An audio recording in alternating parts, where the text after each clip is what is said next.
Olá, pessoas. Hoje chegamos na última parte da série Nazistas no Brasil e Extradição, com o julgamento dos pedidos de extradição contra Gustav Wagner pelo STF. Espero que vocês tenham gostado da série. Antes de começar, lembre de ajudar o Vira Casacas. Curta, compartilhe, comente os nossos conteúdos e, se puder, contribua com R$ 5 por mês no apoia.se/viracasacas, na orelo.cc ou através do Pix recorrente em viracasacaspodcast@gmail.com. A gente agradece muito. Agora, vamos voltar à história. Como estamos falando em processos, novamente as coisas podem ficar um pouco técnicas. Estamos em 1978. Em 5 de julho de 1978, o STF recebeu, através do então ministro da Justiça Armando Falcão, o pedido oficial de extradição de Gustav Wagner pela República Federal da Alemanha. Neste pedido, o governo alemão assegurava reciprocidade ao Brasil em casos análogos e se comprometia a obedecer a todos os requisitos para extradição constantes na lei que versava sobre o assunto à época. Além disso, constavam textos que descreviam os crimes que eram imputados ao acusado, a legislação alemã aplicável e 2 mandados de prisão contra o extraditando, oriundos do Tribunal de Düsseldorf, um de 7 de junho de 1978 e outro de 31 de março de 1967.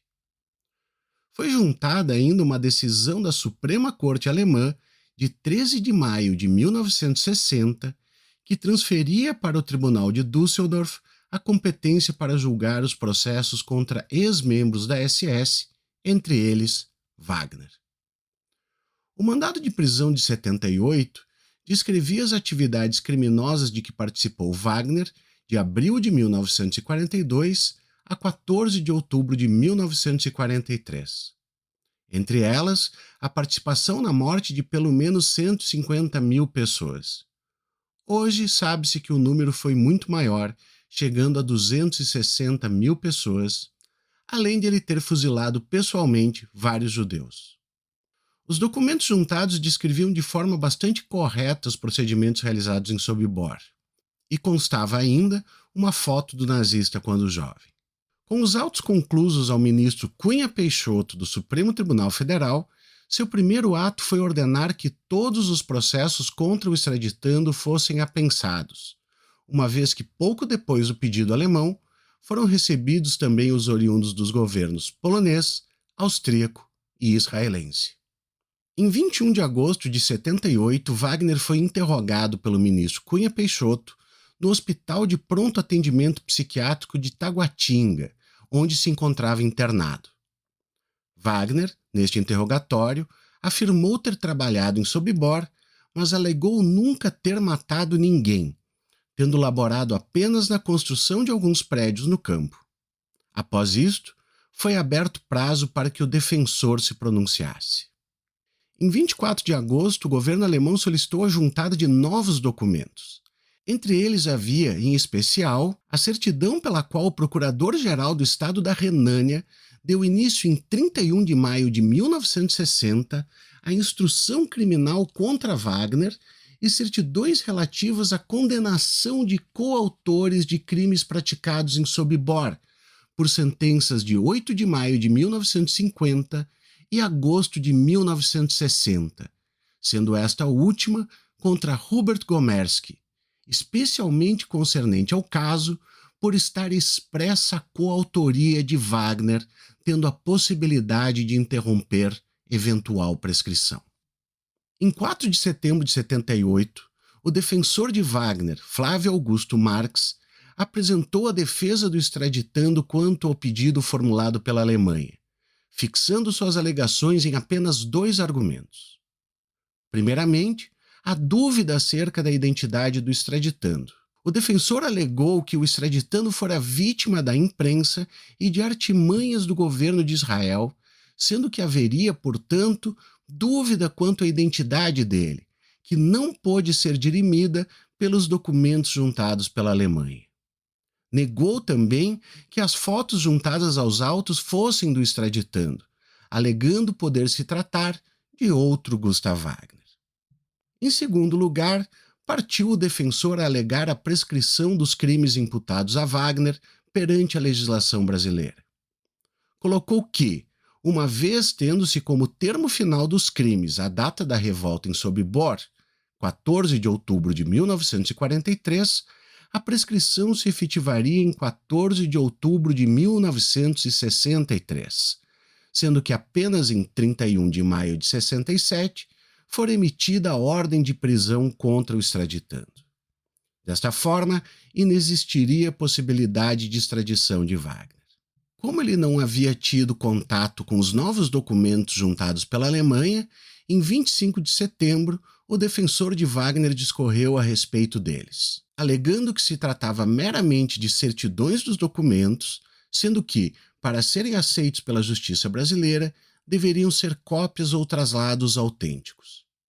Além disso, colocou que não teria sido aberta instrução criminal contra Wagner em maio de 60, mas apenas investigação preliminar. Em virtude disso, não teria havido interrupção da prescrição, uma vez que a investigação preliminar, segundo a lei brasileira, não possui este poder. Quanto aos demais documentos juntados de julgamento de outros coautores, alegou que os mesmos eram imprestáveis por se tratar de meras certidões, sendo que em alguns não haveria menção a crimes cometidos por Wagner. Finalizou o advogado novamente alegando dúvida acerca da identidade do extraditando que, mesmo diante dos novos documentos, não poderia ser dirimida. Em 9 de outubro foi juntado aos autos do processo o parecer do então Procurador-Geral da República, José Francisco Rezec. Quanto ao pedido realizado pela Alemanha, entendeu o procurador, em primeiro lugar, que não havia dúvida quanto à identidade do extraditando. A confusão existente em torno desse fato teria ficado circunscrita à imprensa, não gerando quaisquer efeitos no processo que tornassem a extradição, em virtude deste fato, impraticável.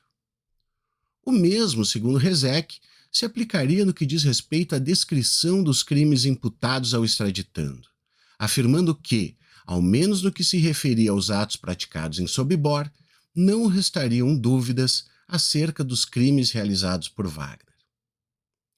Quanto à prescrição, parte mais delicada dos processos de extradição contra Wagner, alegou o procurador-geral que o mandado de prisão oriundo do Tribunal de Düsseldorf de 31 de maio de 67 não possuía força de interromper a prescrição, até mesmo por ter sido realizado mais de 20 anos após o termo final dos atos criminosos.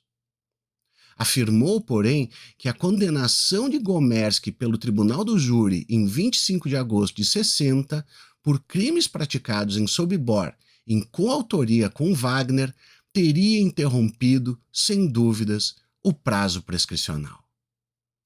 Para afastar quaisquer dúvidas a este respeito, ele requereu que se solicitasse ao governo alemão o inteiro teor da sentença de condenação para que fosse possível a extradição de Wagner à Alemanha.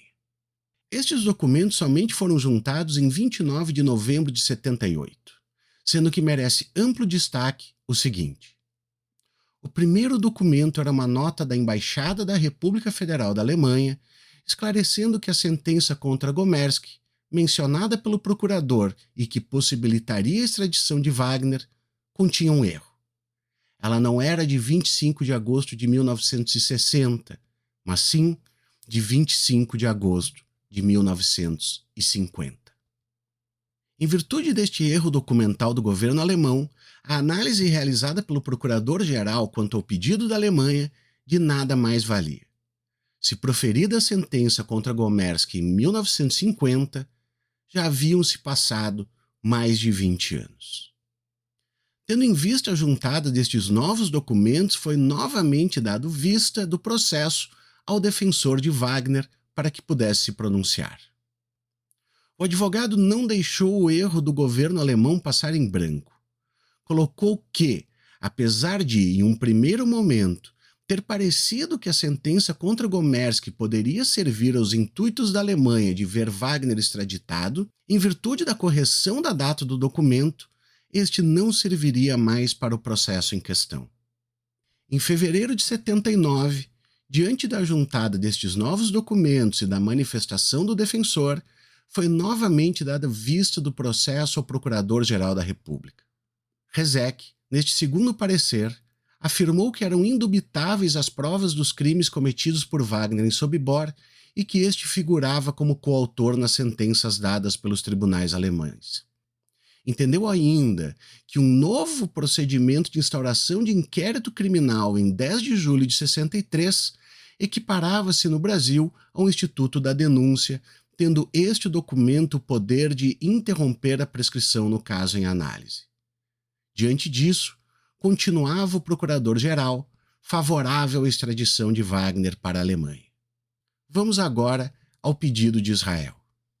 Em 29 de julho de 78 foram protocolados documentos concernentes ao pedido de extradição formulado por Israel contra Gustav Wagner. Em especial, constava o pedido formal de extradição, referências aos crimes imputados ao extraditando, textos legais israelenses e o pedido de prisão do nazista, afirmando que Israel possuiria competência para julgá-lo em virtude de uma força moral e histórica diante dos crimes perpetrados contra judeus. Após o interrogatório de Wagner, que já relatamos, foi apresentada a defesa ao pedido formulado por Israel. O primeiro argumento do advogado de Wagner neste processo foi a ilegitimidade ativa de Israel de propor a extradição do nazista, ou seja, Israel não teria competência para pedir a extradição. Fundamentou este argumento no fato de que o Estado de Israel não existia no momento dos fatos que embasaram o pedido de extradição, uma vez que os crimes ocorreram entre 1942 e 1943 e Israel só foi reconhecido como Estado em 1948. Por este motivo, as leis israelenses trazidas junto do pedido não poderiam ser utilizadas diante do princípio da irretroatividade das leis penais prejudiciais ao acusado. Ainda, alegou o advogado Flávio Marx que Israel nunca havia tomado nenhuma atitude judicial contra o extraditando, motivo pelo qual os crimes imputados a ele estariam prescritos, uma vez que já haviam passado 35 anos. Em outubro de 78, o Procurador-Geral da República emitiu parecer referente aos pedidos de extradição contra Wagner. Já neste primeiro momento, Rezec fulminou qualquer possibilidade de deferimento da entrega do nazista ao governo israelense. Colocou ele que, inexistente à época dos acontecimentos, o Estado de Israel não possuía território onde se pudessem consumar ilícitos penais, não possuía súditos caracterizáveis como autores ou vítimas de qualquer delito, não possuía bens jurídicos eminentes, suscetíveis de proteção. Faltavam-lhe, em síntese, todos os pressupostos alternativos da aplicabilidade da lei penal. Agora podemos falar a respeito do pedido de extradição elaborado pela República da Áustria. O pedido foi enviado ao STF em 7 de agosto de 1978.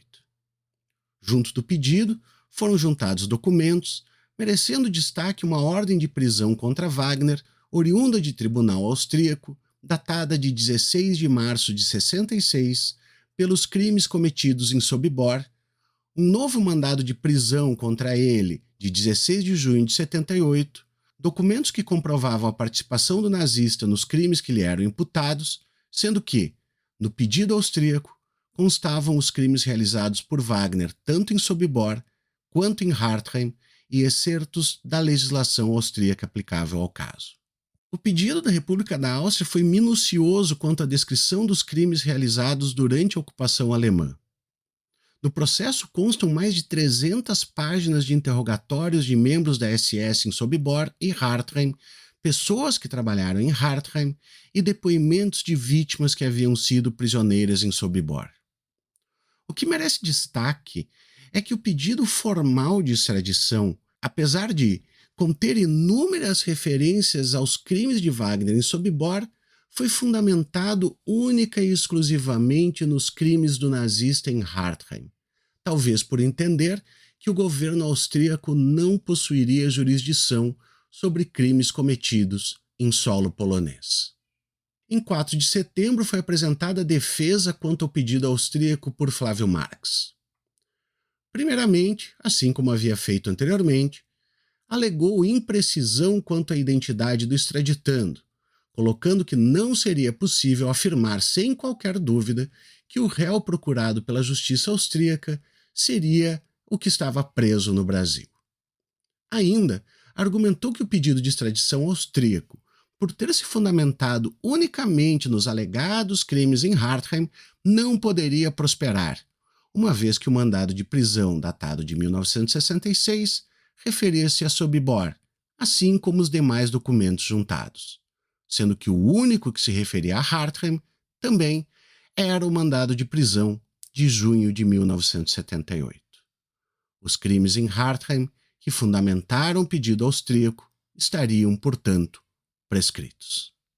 Quando realizado o parecer preliminar pelo Procurador-Geral da República, este lamentou o fato da falta de menção a Hartheim nos documentos juntados pela Áustria e entendeu não ter havido nenhum fato interruptivo da prescrição em virtude da natureza dos documentos juntados. Segundo Rezec, então, seria impossível deferir-se a extradição de Wagner para a Áustria. Os austríacos tentaram corrigir este fato posteriormente, sem sucesso. O parecer final do Procurador-Geral da República refletiu exatamente isso. Afirmou Rezec que os documentos juntados posteriormente eram extemporâneos e vagos, ratificando sua posição inicial de que não deveria ser deferida a extradição para a Áustria. Ainda faltava mais um pedido a ser analisado pelo procurador: o pedido da República Popular da Polônia, que foi realizado em 12 de julho de 78 e enviado ao STF em 2 de agosto. O pedido polonês foi fundamentado nos crimes praticados por Wagner em Sobibor, colocando que ele teria participado no planejamento e execução de ações que resultaram no extermínio de pelo menos 250 mil pessoas, além de outros homicídios praticados pessoalmente contra pelo menos 35 pessoas. Foi alegado no pedido que fora aberto contra Wagner procedimento penal pelo Tribunal Regional de Lublin em 3 de março de 48, tendo sido iniciada instrução contra Wagner e outros réus em 7 de agosto de 65.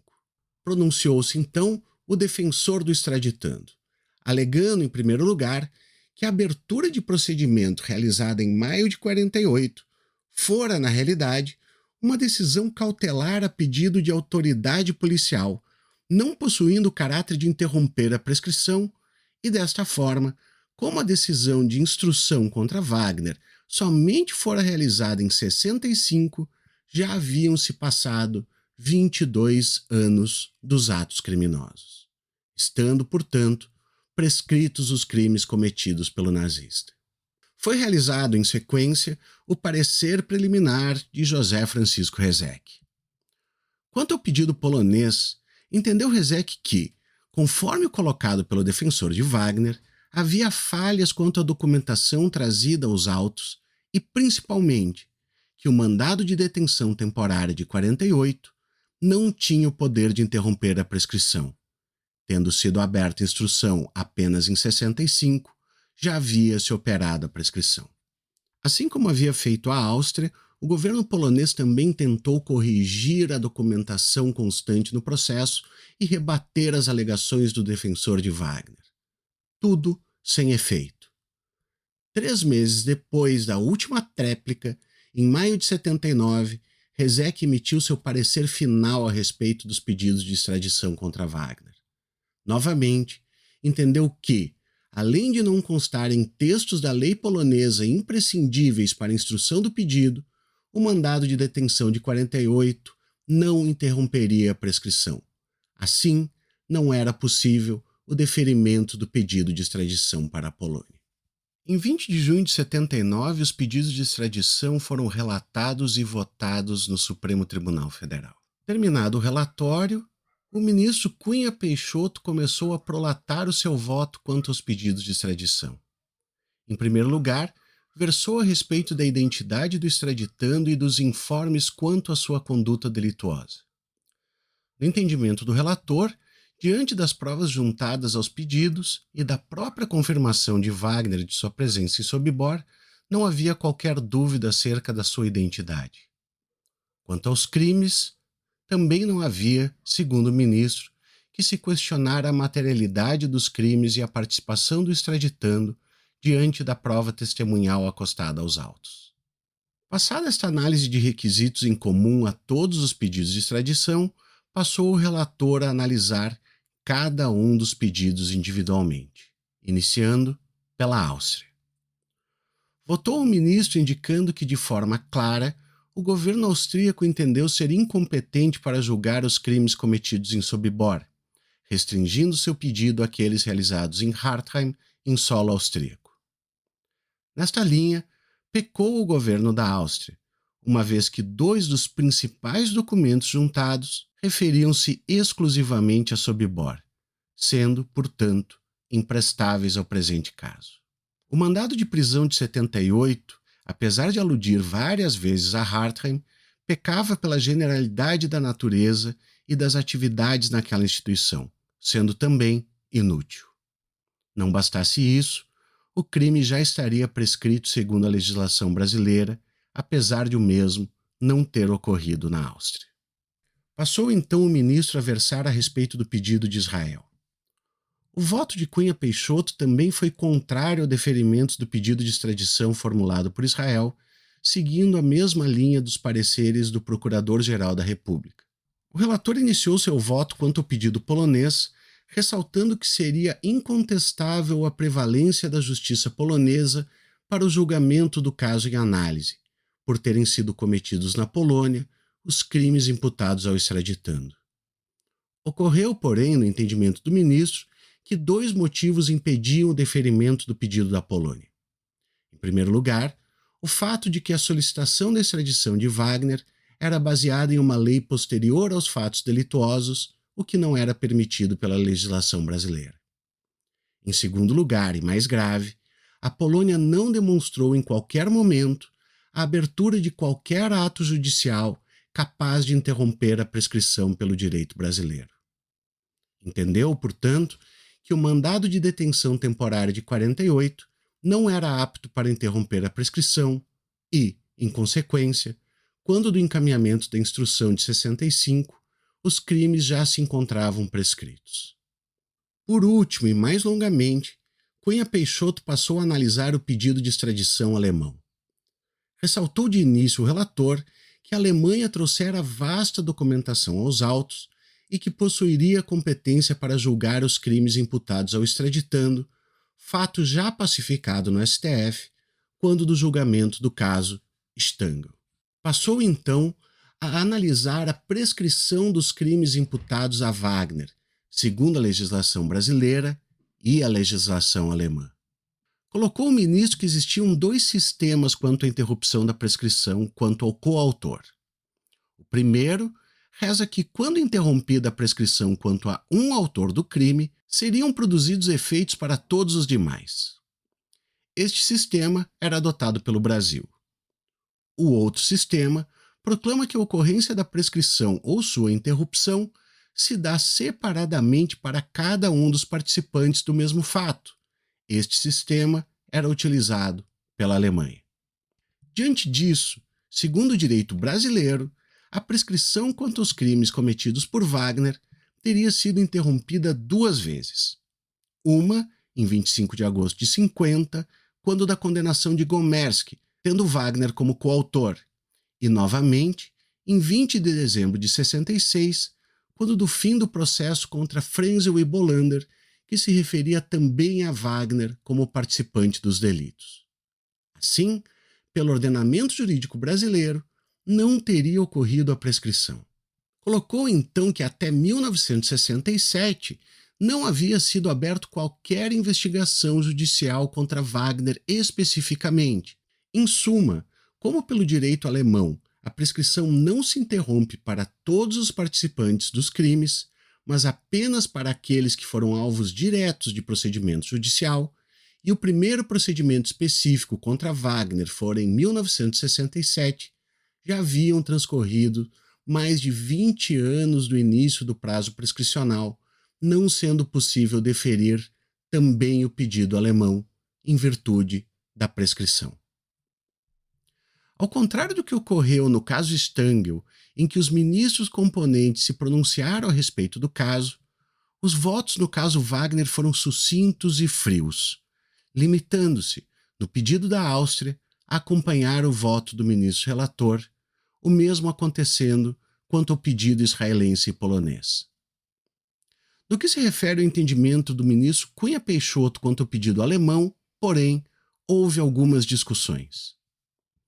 O ministro Rafael Mayer, apesar de reconhecer que havia tido dúvidas quanto à interrupção da prescrição no direito alemão, se disse satisfeito e acompanhou o voto do relator. O mesmo fizeram os ministros Soares Munhoz e Moreira Alves. Foi o ministro Cordeiro Guerra o primeiro a discordar do voto de Cunha Peixoto. Colocou Cordeiro Guerra que, diante do fato de que, indubitavelmente, os crimes não estariam prescritos pelo direito brasileiro, não caberia na análise da extradição entender pela prescrição segundo o direito alemão, uma vez que o próprio governo alemão, requerente do pedido de extradição, havia dito que, em seu entendimento, não teria ocorrido tal prescrição segundo o ordenamento jurídico germânico. Ainda, o Brasil já havia se comprometido pela Convenção para a Prevenção e Repressão do Genocídio de 1948 a punir e agir contra tais crimes e criminosos, sendo incompatíveis a efetivação deste tratado e o indeferimento da extradição. Assim, caberia ao Brasil extraditar o nazista e deixar a cargo das autoridades alemãs o julgamento dele pelos crimes cometidos diante da própria natureza destes. Após este voto corajoso do ministro Cordeiro Guerra, votou o ministro Leitão de Abreu, que seguiu o voto do relator pelo indeferimento do pedido alemão.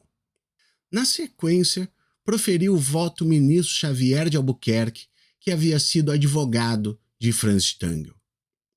Xavier de Albuquerque também divergiu do entendimento do relator no que dizia respeito à ocorrência da prescrição segundo o direito alemão. Entendeu o ministro que, segundo o direito alemão, que estava em análise, qualquer ato judicial contra uma pessoa, mesmo que não fosse instrução ou denúncia, seria apto a interromper a prescrição, e isto teria ocorrido pela decisão da Suprema Corte Alemã ao dar competência ao Tribunal de Düsseldorf para julgar os ex-membros da SS, entre eles Wagner. Entendimento este que não havia sequer sido cogitado pelo Procurador-Geral da República ou pelo ministro relator. O posicionamento de Xavier de Albuquerque gerou discussão com os ministros Cunha Peixoto e Moreira Alves, sendo que, ao fim de seu voto pelo deferimento da extradição para a Alemanha, pediu que os ministros alterassem seu voto e também a deferissem. Ninguém, porém, o fez. Os dois últimos votos, do ministro Thomson Flores e de Jaci Falcão, foram também no sentido de acompanhar o voto do relator e indeferir a extradição, apesar do que fora colocado pelos ministros Xavier de Albuquerque e Cordeiro Guerra. Assim, em 20 de junho de 1979, por maioria de votos, foi indeferida a extradição de Wagner para a Alemanha em virtude de ocorrência de prescrição. O nazista seria libertado. Wagner permanecia internado no Hospital Psiquiátrico de Taguatinga quando recebeu a notícia de seu advogado, Flávio Marx, e revelou que desejava voltar para Atibaia, onde sua companheira o esperava. O grande questionamento que permanecia era a respeito da segurança de Wagner, tanto que seu advogado solicitou ao STF que ele permanecesse mais um tempo no hospital devido ao seu estado de saúde e diante da declaração da Polícia Federal de que não poderia mais garantir a integridade do nazista. Desde o dia da decisão surgiam boatos referentes a justiceiros que já estariam de prontidão para assassinar Wagner. O próprio delegado Romeu Tuma afirmou ter conhecimento de grupos de vingadores em busca de Wagner, apesar de dizer que não havia nada de consistente a este respeito. Wagner foi libertado e partiu para São Paulo em 26 de junho de 79, onde ficou em local desconhecido para sua segurança. O jornal O Estado de São Paulo publicou que ele estaria sendo hospedado por um grupo de amigos, todos alemães, que estavam garantindo sua segurança. O Jornal do Brasil, porém, afirmou que o nazista estaria internado em uma clínica paulista, sem proteção policial, para tratamento de saúde, uma vez que seu advogado revelou que Wagner seguia sofrendo com alucinações e problemas cardíacos.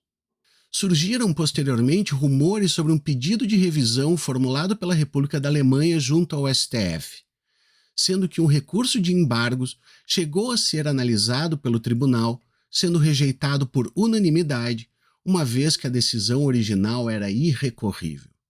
Nos dizeres do presidente do STF à época, Antônio Neder, o caso está sepultado. Diante da negativa judicial de extradição de Wagner, 36 senadores estadunidenses redigiram uma carta direcionada ao então presidente João Figueiredo, protestando contra a decisão brasileira e pedindo que Wagner fosse expulso do país através de uma medida política e não jurídica, o que seria possível. A carta foi entregue à Embaixada Brasileira por Simão Wiesenthal e 2 senadores, Jonathan Bingham e Robert Dornan, sendo que o primeiro chegou a declarar que a decisão brasileira tinha cunho político, apesar de desconhecer os motivos, uma vez que os Estados Unidos e o Brasil, segundo o senador, possuíam um bom relacionamento. A carta foi sumariamente repudiada pelo STF, tendo Neder afirmado que o judiciário brasileiro é soberano e não havia métodos para alterar a decisão proferida. Em 7 de novembro de 1979, Wagner tentou o suicídio pela 4ª vez. Utilizando um canivete, o nazista cortou seu pulso esquerdo e depois golpeou o peito e o ventre, perfurando um pulmão e o intestino. Socorrido por amigos, Wagner foi internado em uma ala reservada do pronto-socorro do Hospital das Clínicas de São Paulo, sendo seu estado considerado delicado. 2 meses depois, o nazista tentou novamente se suicidar, jogando-se na frente de um automóvel, novamente sem sucesso. Pouco menos de 9 meses após esta tentativa, em 3 de outubro de 1980, Wagner conseguiu seu objetivo e se suicidou golpeando seu peito com uma faca, no sítio em Atibaia onde voltara a trabalhar como caseiro. A hipótese de homicídio foi rapidamente descartada pelo delegado de polícia que investigou o caso. Wagner morria solitário, acompanhado somente pelas suas paranoias de perseguição, agentes do Mossad invisíveis que viriam para assassiná-lo. No dia seguinte, o nazista foi enterrado no cemitério de Atibaia, com apenas 2 pessoas que não quiseram se identificar, acompanhando seu corpo. Bem, pessoas, esse é o fim da nossa série Nazistas no Brasil e Extradição. Eu só quero deixar uma nota aqui. Muita gente falou, poxa, Bal, mas e por que você não faz isso a respeito da Palestina? Eu só tenho a dizer o seguinte, meus amigos. Se você não consegue entender a ligação que tem em tudo isso que eu falei e o que acontece agora na Palestina, bem, temos problemas. Aos demais, espero que vocês tenham gostado da série. Um abraço.